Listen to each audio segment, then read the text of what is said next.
Good morning, my friends. Hope this Wednesday finds you happy and well. Kind of a special day for me. It's actually my birthday.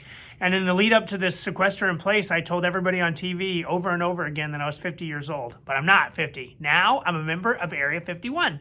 I'm 51 years old. And one of my little kids today asked, what do you want for your birthday? And I thought, I just want other people in my life to be happy and find joy. I'm really blessed, and in a time where we're looking for stuff, I'm just thankful to have the love of family and friends.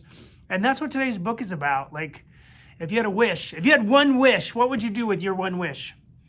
I don't know what you'd wish for. You might wish for a lot of different things, but that's what this book is about. It's called The Perfectly Perfect Wish. And the author is named Lisa Mantchev, and it's illustrated by Jessica Courtney Tickle, and it's a lovely book. Here's the little girl who got the perfectly perfect wish right there on the back. Here's the spine of the book. Mantchev and Tickle's The Perfectly Perfect Wish. And the publisher is Simon & Schuster. And I'll bet you that's in New York. Let's check the title page. Seems like everything is published in New York. What are you doing, New Yorkers? Publishing books, apparently. Let's see. Simon & Schuster Books for Young Readers. Yep, Avenue of the Americas. New York City. There it is again. So this is Mantchev's The Perfectly Perfect Wish. And look, she's looking outside of the tree, and she sees something gold in the grass. What do you think it might be? I don't know. Waiting for the school bus, I find something in the grass.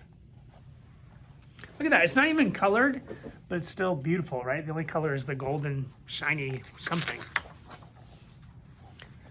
At first, I think it's a marble or a penny or a four-leaf clover, but marbles and pennies and four-leaf clovers are just ordinary things, and this is an extraordinary thing. An extraordinary thing with just one rule. No wishing for more wishes. So what is it? It's like a wish. That'd be a good thing to find, wouldn't it? Waiting for the bus. Which means this is exactly one wish. No more, no less. I found a wish in the grass, I tell Susan, the bus driver. Just one, she asks, closing the door with a clang. Just the one, I answer. Think hard then, she says.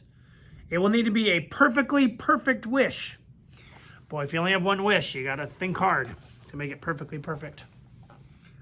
I put the wish in my pocket, and I wonder what my perfectly perfect wish should be. I'm still wondering as I sit down next to Eliza. They're all riding on the bus. What do you think is her perfectly perfect wish?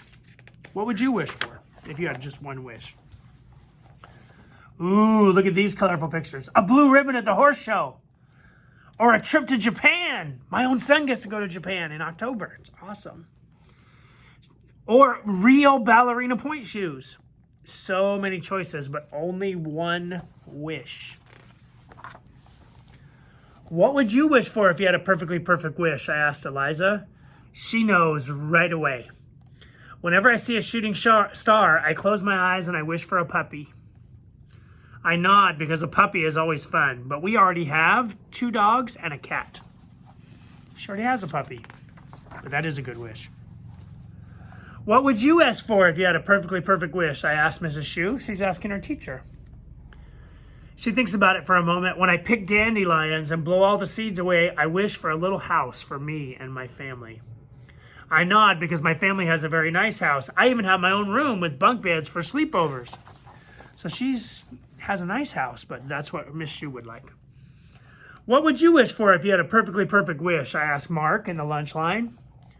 When I blow out my birthday candles, I wish my daddy would come home safe, he says. His daddy's in the military. I nod because I don't have to worry a big worry like that.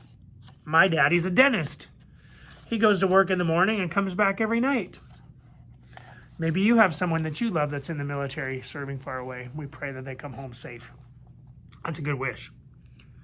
While I eat my lunch, I think about winning a blue ribbon at the horse show. When I'm on the playground, when I run on the playground, I think about a trip to Japan. And getting on the bus to go home, I think about Rio ballerina point shoes.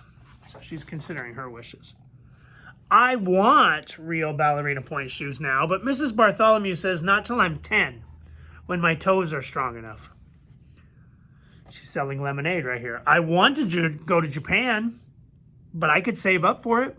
She could. I won a blue ribbon at the horse show, but not just because I wished for it, right? She wants to earn the blue ribbon. It's harder than I thought it would be to think of a perfectly perfect wish. When I think about Eliza's puppy and Mrs. Shu's house and Mark's daddy, all of my wishes feel too small. So maybe, what could she do? I wish that everyone's wish comes true. So she uses her wish to make sure that everybody's wish comes true. Look, there's Eliza getting her puppy. Oh man, she is excited. What do you think is going to happen with Miss Shu? What did she wish for? That's right, you probably remember. Miss Shu wished for a little house for her and her family. There's Miss Shu right there. And what did Mark ask for? That his daddy would come home safe. What do you think? That's a pretty good wish that everybody else's wish came true. I finally found my perfectly perfect wish. And honestly, that's my wish on my birthday too, that you have whatever you need. I'm blessed. The one thing I've realized, even today, it just reminded me when people reach out, like, as long as I have the love and respect of family and friends, like, that's the most important thing. And I have the basic necessities, and so I pray that you have those things too. And that's my wish for you, that you have whatever you need. Thanks. Have a great Wednesday.